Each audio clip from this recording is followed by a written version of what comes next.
Hello hello hello welcome back in engineer style का ज्ञान channel. And in this channel आज हमारा target है acceptance angle and numerical aperture को करना विथ न्यूमेरिकल। तो लेट्स सी।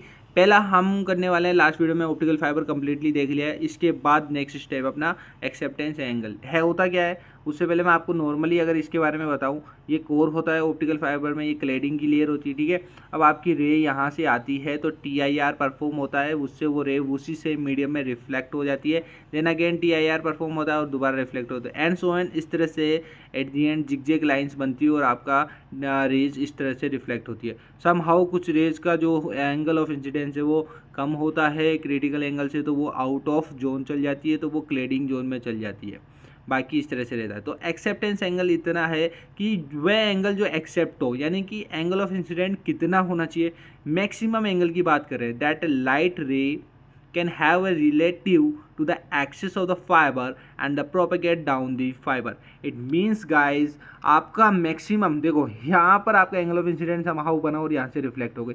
मैक्सिमम क्या हो सकता है कि रे इस तरह से बने और ये जो आपकी कोर और क्लेडिंग के बीच की लाइन ना उस जोन में चल जाए। वहाँ तक हम एक्सेप्ट करेंगे कि एंगल ऑफ इंसिडेंट यहाँ तक एक्सेप्टेबल एंगल है। सो यही हो रहा है। ये रेड लाइन आप देख रहे हो, ये इस तरह से आ रही है एंड फाइनली इस लाइन से ही मैच कर रही है 90 डिग्री के एंगल पे। एंड एक रे अपनी इस तरह से आ रही है and that's going like this. Okay, so now आप अपन क्या करते हैं, लॉ ऑफ रिफ्रैक्शन निकालते हैं। आपका एक तो है ए, एक है आपका बी। ठीक है, पॉइंट ए पे निकाल रहा हूँ। पॉइंट ए पे इस तरह का डायग्राम आपको छोटा कर जूम करके देखोगे तो रेड लाइन को देखना, इस वाली को मत देखना, आई वाली को।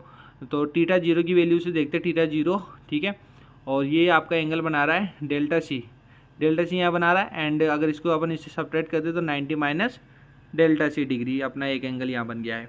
अब अपन ने sine i upon sine r करा है, जो अपन ने देखा भी था। ठीक है, लॉ ऑफ रिफ्रैक्शन के अंदर। तो इसके अंदर अगर अपन देखें एक सेकेंड, तो ये कुछ इस तरह से होता है जिसके अंदर आपका रिफ्रैक्टिव इंडेक्स मल्टीप्लाई होता है साइन थीटा से, और थीटा की वैल्यू आपकी वो होती है जिस एंगल से वो एंगल ऑफ इंसिडेंट से रिफ्लेक्ट हो रहा है, और अगेन जो एंगल बन रहा है वो साइन आर होता है। सिमिलरली यहाँ थीटा जीरो से गए तो 90 माइनस थीटा सी बना था, तो इस केस में यहाँ पे साइन थीटा जीरो हो गया और साइन 90 माइनस जीरो हो गया। अब यहाँ पे एक चीज़ देखो, यहाँ पे कोर के अंदर एंटर हुए थे और बाहर था थीटा जीरो, राइट। तो थीटा जीरो नीचे आ गया एंड कोर आ गया आपका म्यू टू। ठीक है, राइट। सो माइक्रो आ गया आपका। नेक्स्ट अपन निकालते हैं, देखो यहाँ पे micro zero sine theta zero, इधर मल्टीप्लाई कर दिया, इसको इधर मल्टीप्लाई कर दिया, तो माइक्रो कोर आ गया एंड साइन 90 माइनस थीटा सी हो गया। अब साइन 90 माइनस थीटा सी क्या होता है, कोस थीटा होता है, सबको पता है, राइट। तो यहाँ पे ये चीज़ चेंज हो गई। अब साइन कोस थीटा क्या होता है, 1 minus sine square theta c, ये तो आपको पता ही है शायद। Sine square theta plus cos square theta equal to 1 होता है। इसको इधर ले जाओ, स्क्वायर को इधर ले जाओगे तो अंडर रूट बन जाएगा, तो we will get like this value. ये हमने ए पॉइंट पर करा इस पर। अब बी पॉइंट पे कर रहे हैं तो देखो, एक यहाँ पर और यहाँ बन रहा है 90 डिग्री का एंगल, तो sine theta c upon sine 90 degree, right. And इधर माइक्रो थी, इधर क्लेडिंग थी, तो क्लेडिंग अपॉन कोर आ जाएगी। तो ये वाला पार्ट तो कोर था, इसके बाहर ऊपर जाते तो क्लेडिंग वाला बनता है। तो क्लेडिंग वाला अपना रिफ्रैक्टिव इंडेक्स होगा। तो ये देखो क्लेड अपॉन कोर आ गया। इसको अपन 90 डिग्री की वैल्यू 1 होती है, तो अब साइन थीटा सी की वैल्यू मुझे मिल गई। क्या होती है, micro clad upon micro core होती है। अब सर मेरे को एक और चीज़ यहाँ से आइडिया पता चला कि इक्वेशन नंबर 2 के अंदर मेरे पास साइन थीटा सी है, तो साइन थीटा सी की वैल्यू मुझे मिल गई, तो मैं इसको इक्वेशन नंबर 2 के अंदर पुट करने वाला हूँ। तो यहाँ पे मैंने वो वैल्यू पुट कर दी है। अब यहाँ पर ये स्क्वायर में था तो ये स्क्वायर के अंदर आ गया। देन इसको अपन ओपन करेंगे तो ये ऊपर चल जाएगा, नीचे रहेगा स्क्वायर के अंदर, तो इस तरह से वैल्यू मेरे को मिल जाएगी, राइट। एंड ये माइक्रो जीरो वाला नीचे मैंने ले लिया, यहाँ पे इस साइड ले आया तो नीचे चला गया। Now what I am doing, under root अगर अपन स्क्वायर के ऊपर लगाएंगे तो स्क्वायर हट जाता है, तो यहाँ पर ये ऐसे वैल्यू आ गई। अब मैं यहाँ पे कोर से कोर काट सकता हूँ, तो ये लो सर मैंने काट दिया। नेक्स्ट टारगेट मेरा यहाँ पे ये वैल्यू मेरे को बन के आ गई। अब मैं जानता हूँ ऑप्टिकल फाइबर के अंदर एयर प्लेस है, तो माइक्रो जीरो की वैल्यू तो 1 है सर। ओके, जीरो है, सॉरी जीरो, माइक्रो जीरो की वैल्यू 1 है, तो 1 रख दो यहाँ पे, 1 रखा तो फाइनल वैल्यू आ गई sine theta zero equal to under root of micro square core minus micro square clad. Okay, so theta zero की वैल्यू क्या आ गई, साइन इनवर्स का bracket under root of micro square core minus micro square clad. So this is the acceptance angle. इसी के ऊपर numericals बनते हैं, अभी एक दो मैं बता भी दूंगा आपको इसी वीडियो के अंदर, बने रहिए आगे तक देखना। ओके, तो ये मेरी आ गई यहाँ पे एंगल आ गया एक्सेप्टेंस एंगल। नाउ मुझे न्यूमेरिकल अपर्चर निकालना है, that is it determines the light gathering ability of the fibre. कितनी लाइट गैथर कर सकता है एक फाइबर, उसकी कैपेसिटी को बताता है। इसको Na से रिप्रेजेंट करते हैं और Na की वैल्यू क्या होती है, साइन थीटा 0 ही होती है। तो ये वैल्यू मुझे मिल गई। अब मैं A square minus B square को ओपन करता हूँ तो A plus B and A minus B, right. अब इस केस में मैं यहाँ पे क्या कर रहा हूँ, क्योंकि मुझे गैथरिंग लाइट करनी है तो मैक्सिमम के केस में लेके चलूँगा। तो मैं क्या करूँगा कि इसका रिफ्रैक्टिव इंडेक्स और इसका रिफ्रैक्टिव इंडेक्स क्लेड और कोर दोनों का एक ही मानता हूँ। एक ही माना तो मैं इसको 1 सपोज करो कोर ही मान लिया, कोर मान लिया तो 1 1 के ऐड करेंगे तो 2 हो जाएगा, तो 2 माइक्रो कोर बन गया। अब 2 माइक्रो कोर यहाँ प्लेस कर दिए मैंने, ये यहाँ पर ये हो ही गया। Now what I am doing, अब यहाँ पे क्या करूँगा मैं, ऊपर भी एक माइक्रो कोर से मल्टीप्लाई और नीचे भी माइक्रो कोर से मल्टीप्लाई। ऊपर करूँगा तो यहाँ पे स्क्वायर बन जाएगा और नीचे करूँगा तो ये एक नीचे आ जाएगा, ठीक है। अब इसी चीज़ से मुझे एक चीज़ मिलती है, देखो स्क्वायर है, स्क्वायर के ऊपर अंडर रूट लगाओगे तो वो बाहर मतलब स्क्वायर हट जाएगा, उसका हट गया तो इस तरह से आ गया। अब अंडर रूट में कौन कौन बचे, एक तो 2 बच गया सर, और एक ये वाली वैल्यू, इस वाली वैल्यू को मैं डेल्टा बोलता हूँ। तो मेरी Na की वैल्यू आ गई micro core under root of 2 delta. Delta की वैल्यू कैसे निकालते हैं, micro core minus micro clad upon में micro core. Delta equal to micro core minus micro clad upon micro core. तो ये डेल्टा की वैल्यू आ गई, ये Na की वैल्यू आ गई। एंड डेल्टा है क्या sir, that is a fractional diffraction of index. Okay, तो अपन एक दो न्यूमेरिकल भी देख लेते हैं इस पर फटाफट से। सो स्क्रीन के सामने आपके क्वेश्चन गिवन है, न्यूमेरिकल गिवन है। एक बार वीडियो को पॉज करो और इसको पढ़ो, आप कर सकते हो क्या, उसके बाद मैं तो करा ही रहा हूँ, ठीक है।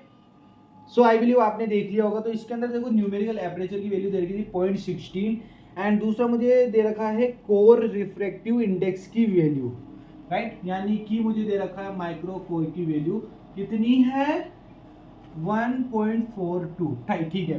पहले क्वेश्चन में बोला है maximum acceptance angle for the fiber in air, right, okay. So अपन जानते हैं न्यूमेरिकल एपरेचर की वैल्यू अपनी sine theta equal to this one होती है और थीटा ही अपना क्या होता है, एक्सेप्टेंस होता है। तो sine inverse, okay, under root of 4 minus core clad upon में दिस।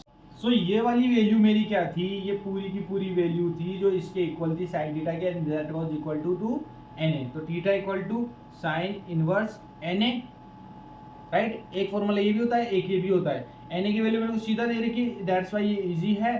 साइंटिफिक कैलकुलेटर आपके पास रहेगा एग्जाम में, इसको सोल्व करो। थीटा की वैल्यू आ गई आपकी 9.21 डिग्री। ये हो गया अपना फर्स्ट वाला। सेकंड अपन को बोला if the fibre is 1 second, second वाला है refractive index of cladding, okay. यानी कि अपन को कोर की वैल्यू गिवन है, क्लेड की निकालनी है, सिंपल है।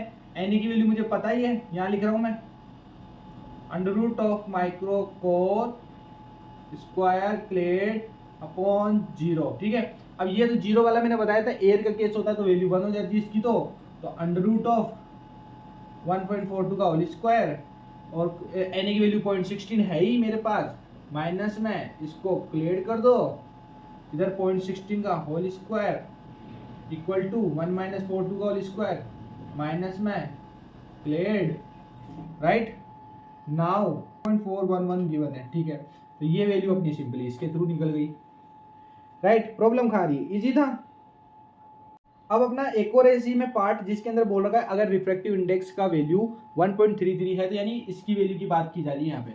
तो देखो यहाँ पे अपना को क्या करना है, वही थीटा निकालना है, तो साइन इनवर्स पहली बात तो, ठीक है। अब वैल्यू चेंज हो गई थोड़ी बहुत, है ना, हाँ, लेकिन अपने पास सारी वैल्यूज, अब सारी वैल्यूज है तो अब इजी हो गया ना अपने लिए। ये सारे क्वेश्चन इस तरह से कई बार एग्जाम में जुड़कर आते हैं, एक साथ आपको 3-4 क्वेश्चन दे देते हो, ठीक है, एक ही के अंदर। और 10 नंबर वाले में आते हैं, 8 नंबर वाले में आते हैं, जितने का भी पेपर रहेगा उसके अकॉर्डिंग। ये स्क्वायर आ गया, इसका निकाला था अपन ने ये वाला वैल्यू, इसका गिवन है 1.33। सॉल्व करो, आंसर है आपका थीटा की वैल्यू फाइनल आपको बता देता हूँ 7.956 डिग्री। एक और न्यूमेरिकल आपके स्क्रीन के सामने, वीडियो को पॉज करो एक बार और करके देखो, मजा आ जाएगा। इसके अंदर आपको न्यूमेरिकल एपरेचर की वैल्यू 0.22 दे रखी है, ठीक है आपको, और रिफ्रैक्टिव इंडेक्स डिफरेंस दे रखा है 0.00 डिफरेंस दे रखा है, नॉट दिस वन। और डिफरेंस तो हमें पता ही है भाई, डेल्टा होता है। डेल्टा हो गया अपना कितना 0.012 डेल्टा है मेरे पास, Na है। क्या पूछा है भैया, अरे भाई यही पूछा है, ठीक है। दोनों की वैल्यू पूछी, कोर की क्लेड की निकाल देंगे, कोई दिक्कत नहीं है। Na इक्वल टू होता है मेरा माइक्रो कोर √2 डेल्टा। Na की वैल्यू 0.22, माइक्रो कोर की निकालूंगा सर मैं 2 × 0.012, ठीक है। इसको सोल्व करो, अंडर से जो वैल्यू निकले उसको डिवाइड में ले जाना। उसके बाद माइक्रो कोर की फाइनल वैल्यू आपको बता दूं मैं 1.42 निकल के आ रही है। अब ये वैल्यू है तो क्या मैं क्लेड की वैल्यू निकाल सकता हूँ? हाँ, क्योंकि मुझे डेल्टा की वैल्यू पता है क्या होती है। क्या होती है बताओ, micro core minus micro clad upon में micro zero, not zero baby, it's a core. Okay, core आ गई, कोर की वैल्यू है मेरे पास, डेल्टा की वैल्यू है, क्लेड की वैल्यू निकाल सकता हूँ, निकल जाएगी भैया। बताओ मेरे को बताओ, 0.012 इक्वल टू 1. ठीक है, माइक्रो क्लेड अपॉन में 1.42, इसको इससे मल्टीप्लाई करना, देन ये डिवाइड हो जाएगा, नीचे कर ही देता हूँ रे यार, 1.42, ठीक है, and equal to, sorry divide नहीं होगा रे यार, अभी तो गलत कर देते ना अपन। क्लेड 1.42 माइनस में 0.012 मल्टीप्लाई बाई 1.42, 1.42 को कॉमन ले लो तो 1 माइनस 0.012, इसको इससे घटाना है, इसको इससे मल्टीप्लाई करना, जो वैल्यू आएगी फाइनल वैल्यू बता दूं, माइक्रो क्लेड की आ गई आपकी 1.40। सो इस टाइप की न्यूमेरिकल्स बनते हैं ऑप्टिकल फाइबर्स में। आई बिलीव आपको मजा आ गया होगा, एक्सेप्टेंस एंगल भी हो गया अपना, न्यूमेरिकल एपरेचर भी हो गया। तो जय हिंद जय भारत, मिलते हैं नेक्स्ट वीडियो के साथ में। दोस्तों के साथ जरूर शेयर करो, क्योंकि आपके सपोर्ट के कारण ही हम ये वीडियो बना पाते हैं। आप लोग रेस्पॉन्स देते हो, वीडियोस को देखते हो, लाइक करते हो, कमेंट करते हो, तो उनसे हमें पता चलता है कि किस तरह की वीडियोस आपको पसंद आ रही है। That's why we are making all this kind of videos. Okay, तो मिलते हैं नेक्स्ट वीडियो के साथ में। जय हिंद जय भारत। ओके।